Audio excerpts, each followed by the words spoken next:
Hello everyone, welcome to TPS Training. Lewis Weber here with Behavior Care. In this segment we are going to do a quick start training designed for new behavior specialists who don't have a lot of familiarity or no familiarity with TPS. This is the training for the elementary and self-contained version of TPS. I'll do a different quick start training for the middle school and high school version. What we have right here is the setup tab, and that is, just as the name implies, where we will set up some important characteristics of TPS. There's also the setup to tab that we're going to be taking a look at.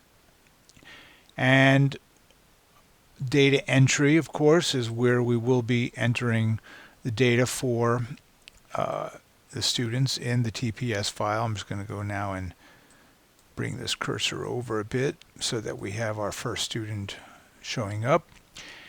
And we'll take a look at the daily home note and the data sheet. All this other stuff, I'm going to go ahead and click on my little arrow here just to show you. All this other stuff will be reviewed at other times, and I don't want you to become overwhelmed by having to know all this right now. The most important thing is to get TPS set up and running so that your teachers or you can collect data for students.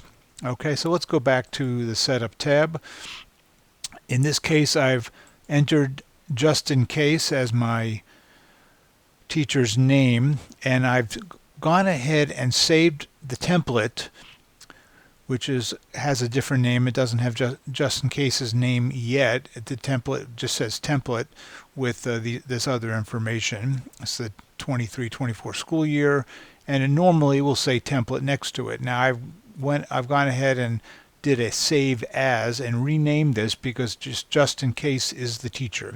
And the way you want to set up TPS is for one file per teacher. That way, if other students in that classroom require TPS data collection, you have ability to install another student's name in the TPS file. You can save 12 students or monitor 12 students in the TPS file for each teacher. If it comes to be that you need more students, then you would start a second instance, and it would be just in case 2 or something like that. It often it doesn't happen that you will need that. So let's just consider a situation where you have a few students, or maybe even just one student for that teacher whose behavior is being monitored by TPS. Now in this case, it's a 3 and 4 grade classroom, 3rd and 4th grade. It's Oak Park. I put just as an example. And you can see right here that I've got recording periods 1 through 10 already entered in. Now you are welcome to change these to match the recording periods for a particular classroom, and you would just type them in. So let's just say we were going to do arrival, and maybe the next class would be math, and so forth. These recording periods as entered here are going to be assigned to all 12 possible students in the TPS file, and you'll see that on the Setup tab. Excuse me, on the Data Entry tab. They will be assigned to all the students. Okay, and the maximum rating and p-value are set as a default of 4. That means that we're going to be using a 0 to 4 rating system.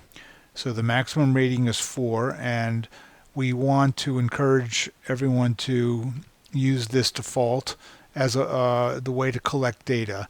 And 0, of course, is 0 level of behavior. 1 is a low level of behavior. 2 is a medium level of behavior. 3 is a high level of behavior, and 4 is a very high level of behavior. Now that is something that we will talk about in another training as to how these different levels are associated. But right now I want to just review how to set up TPS to be able to collect data. The p-value is going to be the same as the maximum rating, and I'll show you what the p-value does a little bit later.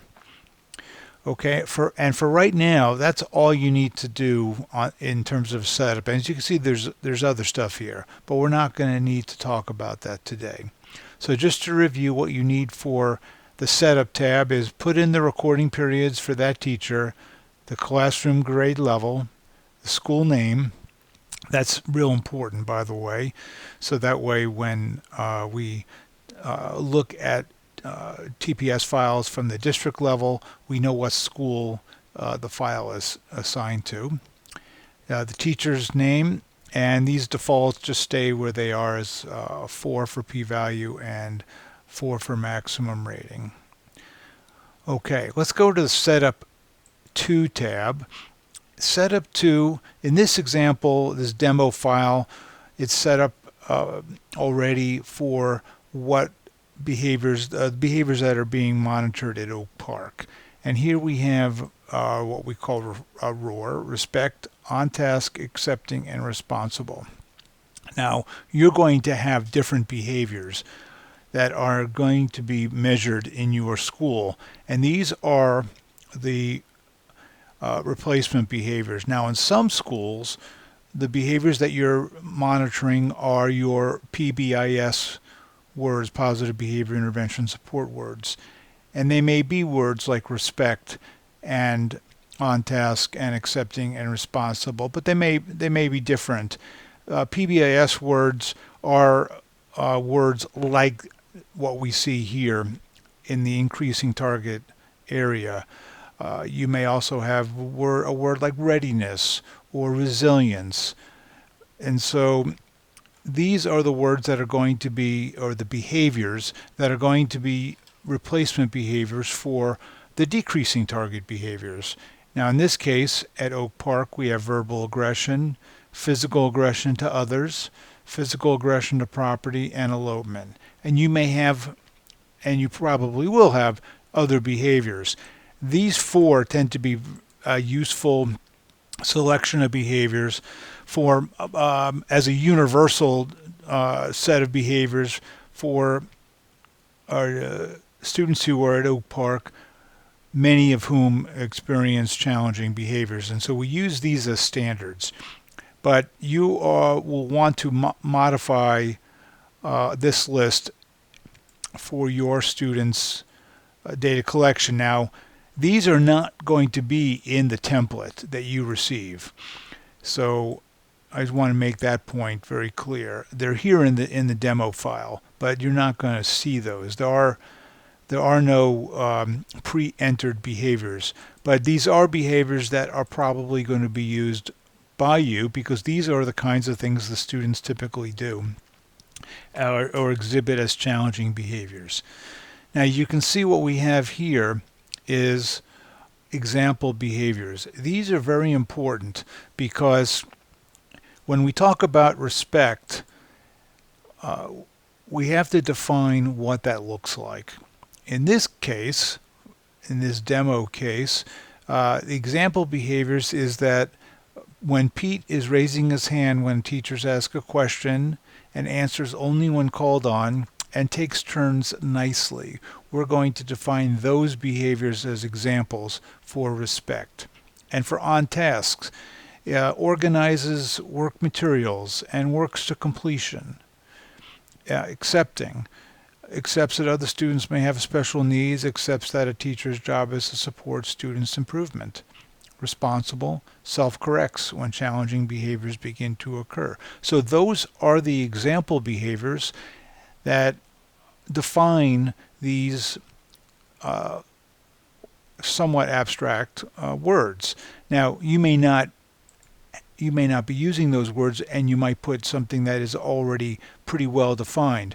The thing to keep in mind is we want to be able to have replacement behaviors that support socially valuable behavior, positive behavior, intervention, and support words are those behaviors. But a lot of these details are dependent on what your intervention is going to show. Now, the way that it would look, I'm just going to delete these. You're going to see something that looks like this, which is basically it's blank. So maybe you're just going to say uses appropriate language. And then you would put your example behaviors right here. And maybe you would do something like physical aggression. And then you would put the examples behavior here. Now, what we don't want to do is we don't want to make these opposite. And the reason why is if I were to say something like uses profanity, for example, these are opposites. So if a student is doing this, they're not doing this. And in that case, we don't need to measure both sides because these are mutually exclusive, which means I can't do them at the same time. So if this goes up, then this is going to go down. So if we want to monitor Corey's, in this case, is Coriander is the student, if we wanted to monitor his appropriate language, I don't need to also monitor his inappropriate language. I could just measure his behavior as an increasing target. When in doubt, measure the increasing targets. Now, we may have something that is different we want to include. For example, elopement might be a good example of something that's different. So the idea is we want these behaviors to be larger repertoires of socially appropriate behavior. These are the specific kinds of things that a student is doing that we're trying to decrease. And whenever you put something over here, you want to put some example behaviors. Okay, so that's the setup. And as we scroll to the right, you can see that each student in this case has these default behaviors, but I haven't entered in the example behaviors in this demo file, but I have over here for Pete. So Pete's going to be our demo student. Okay, so that's how setup 2 works, is we identify each student under the name of student with number, okay, student 1, student 2, student 3, and so forth. If I make this a little smaller, you can see that I have all these names already entered in for students in this fictitious Oak Park classroom. Okay? Now, once that is done, you're basically ready to collect data. And there are 2 ways to do it. You can enter it directly into data entry, or you might want to make a data sheet. So let's say that you wanted to make a data sheet because for some classrooms, it's convenient to give the teacher the data sheet, and you would then enter the data in for that teacher if that teacher is not familiar with TPS. Now, ideally, we want teachers to participate in the data collection and the data entry portion of an intervention because it distributes the work. It's a lot for you to be, as the behavior specialist, to be entering data in for all your interventions. But that's a choice you get to make. Now, it's nice in some cases to start with the data sheet so that teachers can become familiar with TPS, and then maybe later on they can add some data collection to their roles in the intervention. Now, in this page, we see the bunch of these hash marks, and that's because we don't have school for the first week on Monday, Tuesday, and Wednesday. But you can see on Thursday it clears up, and you can see where I've put in arrival and math from the setup tab, how that has assigned it to now my data collection area. Now, what I'm going to do is show you this right here. This is how you configure your data sheets. You put Monday's date because the data sheet always has 5 days. Now, on the next week, it would be 8/14. And when that when I hit enter, it's now going to clear up all those hashtags because the second week of school doesn't have any days off. So you can see by entering 814 for the next week, I have this nice data sheet that is prepared for Pete, and these are Pete's increasing target behaviors and his decreasing target behaviors. And what I would do, I would give this to a teacher, I would print it and give it to a teacher, and then the teacher would write the number of how the level of respect that Pete exhibited during arrival and during math and whatever other names of the recording periods. And you can see that each day is a area on this data sheet that data will be collected. And here's a spot teacher can write some notes. We don't want to write too lengthy of a note. We really want the numbers that are entered here to be the primary information, but the teacher can write some additional information if he or she desires. Now, this would be a good time to talk about the rating system design.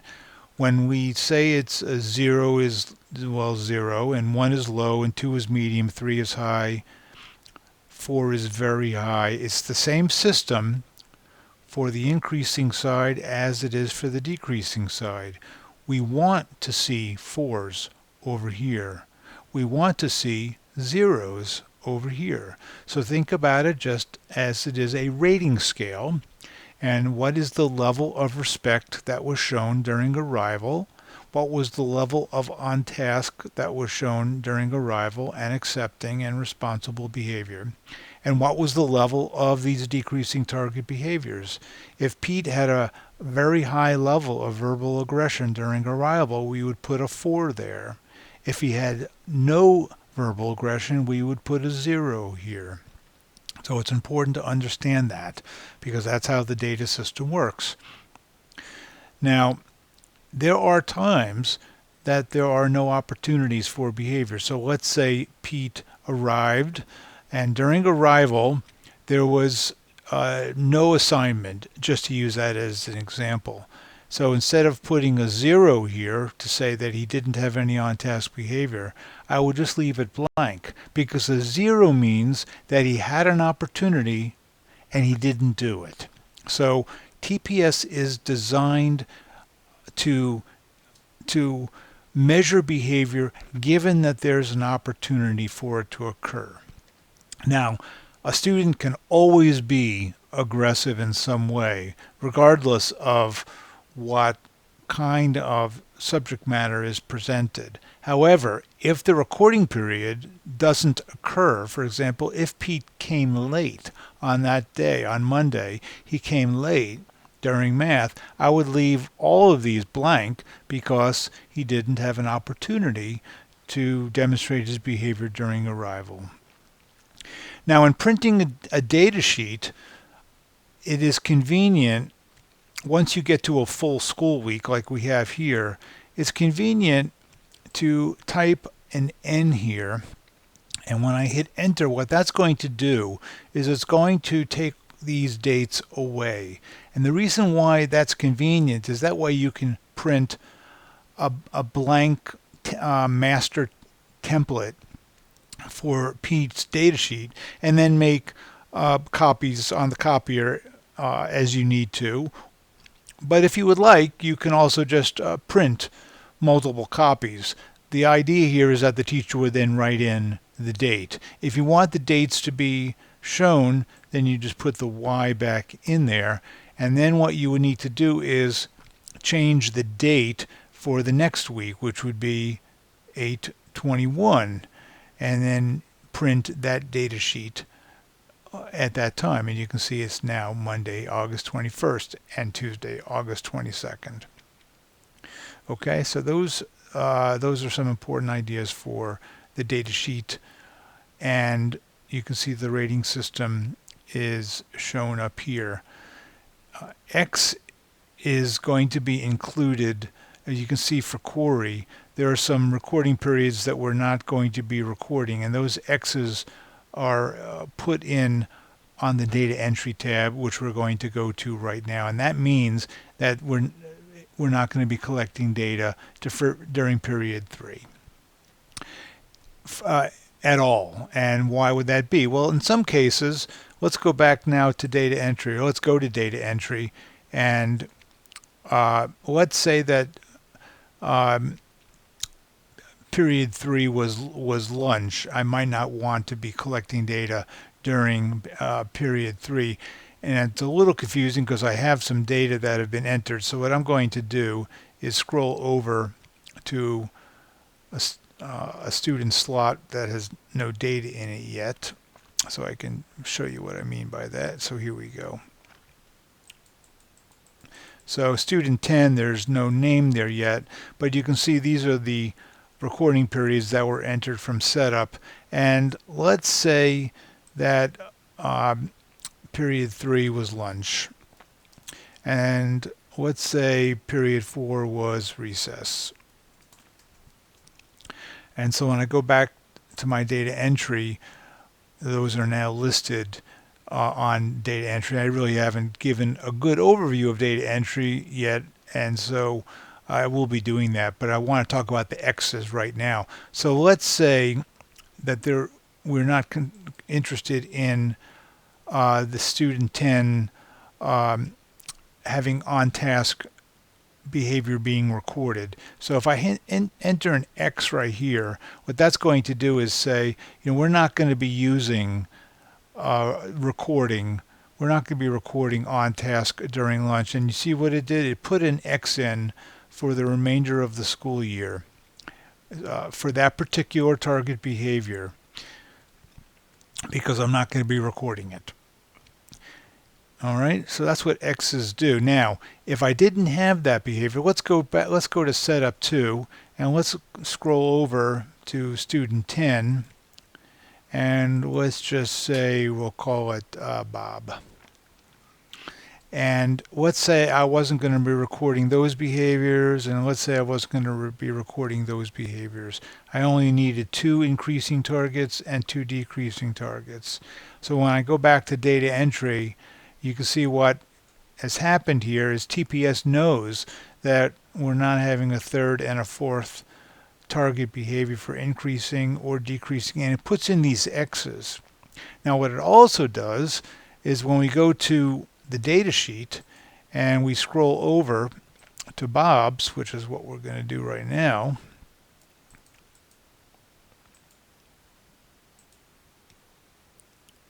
you can see what it did here. It also puts the X's here so that teachers don't inadvertently collect data for in this category. It says, no, we're not collecting data right there. We're also not collecting on-task data during lunch. Now, why didn't we put X's here? Because Bob could be acting out during lunch, and we want to have an opportunity to record it. Okay? So that's the data sheet. Now, when you go to print data sheets, you have to keep in mind that there are 12 possible data sheets to print, but you may not need all 12, especially if you just have one student, right?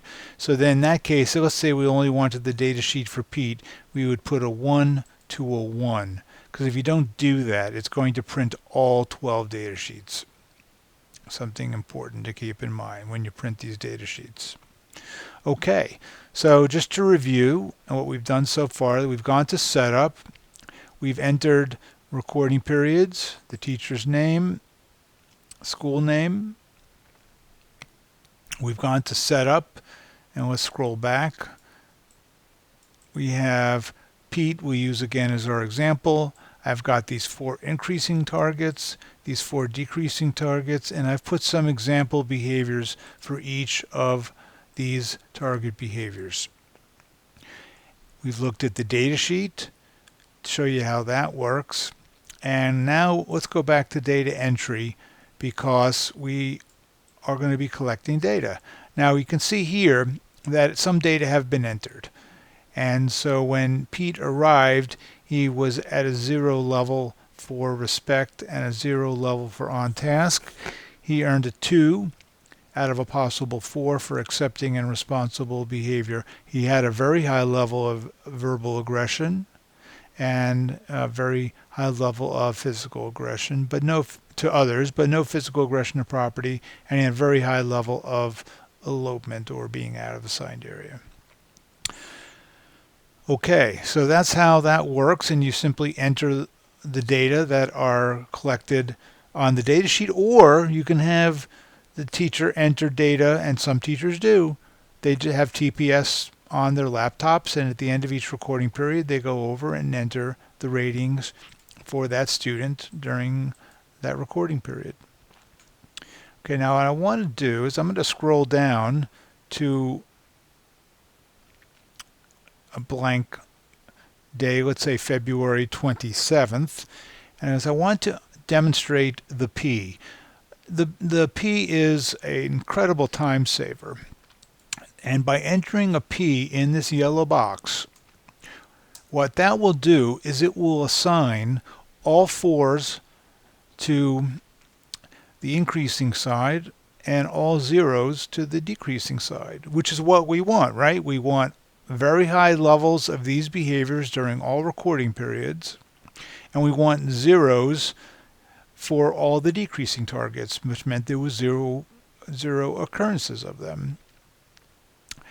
But then maybe Pete wasn't perfect for the whole day. I'm just going to scroll it up a little bit. Maybe during period 5, his respect level was a 2. And maybe he was banging on the laptop some, and we'll put that over there. That was a level 2 for a medium level of physical aggression to property during period 5. And maybe there were some other things going on that we could enter information for. Okay, let's say that was it. During period 6, there were also some challenges.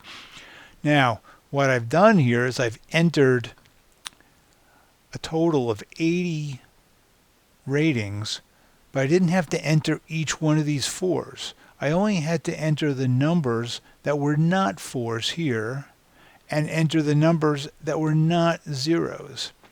And so I was able to enter all of this information by entering 1, 2, 3, 4, 5, 6, 7 keystrokes. I was able to enter 80 bits of information with only 7 keystrokes. And that's why TPS is very efficient. Now, if Pete does have a perfect day, all I need to do is, let's say the next day, the 28th, if Pete had a perfect day, all I would need to do is put the P there, and 1 keystroke then supplies 80 bits of information. Of course, I might want to say some other things here, like Pete had a great day. All right, and that's how we enter TPS data. Now, what about if Pete came late? TPS doesn't know that, right? Otherwise, he had a perfect day, but he came late. So maybe he arrived during math. Well, what about this information here? I certainly couldn't put information here. Pete wasn't in school yet, right? He arrived during math. So after I enter the P, what I'll do is I'll just select it and delete it. TPS only evaluates numbers. So if there is no information, such as during arrival, there's no penalty for it. All of TPS formulas adjust based on the number of cells in which numbers are entered. There's no penalty for it, and that's important to know. So you can see Pete still received 100% even though he wasn't here, because these blank cells don't enter into the calculation. Okay, last item, we're going to look at the daily home note. The daily home note is a very informative review of the student's day. In this case, we're going to use Pete again. And so in the blue box, you enter the date of the note that you want to send home. And what this does is it takes the increasing target numbers, the zeros, the ones, the twos, and the threes, and the fours, and it converts them into upward facing arrows. And it takes all of the zeros, the ones, the twos, and the threes, and the fours, and converts them to decreasing arrows, downward facing arrows. So that way it's not confusing to have the same number, because here we would have a 4 and here we would have a 4. This 4 is not good, right? So we have to have a symbol that represents not good, and that's the downward facing arrow. Any of the notes that you would enter are going to show up over here. If we go back to data entry, and I'm just going to scroll back to that first day because that's what we're using. If I had just put that just as an example, when I go now to my home note, it's going to capture that information. I just wanted to illustrate that. Whatever you put in the notes section is going to show up in the home note. And going back to data entry, what is this blue section? Actually, it's cyan, technically the name for it, this cyan color. This is not associated with any recording period, because recording periods are rows, but this is a summary of the day, and so it's not associated with the recording period. So you can put a general note over here, and that would show up here in this section right here. This is the percentage of increasing targets for the day. Pete earned 78% of the possible rating points. If he had earned all 4s, it would be 100%.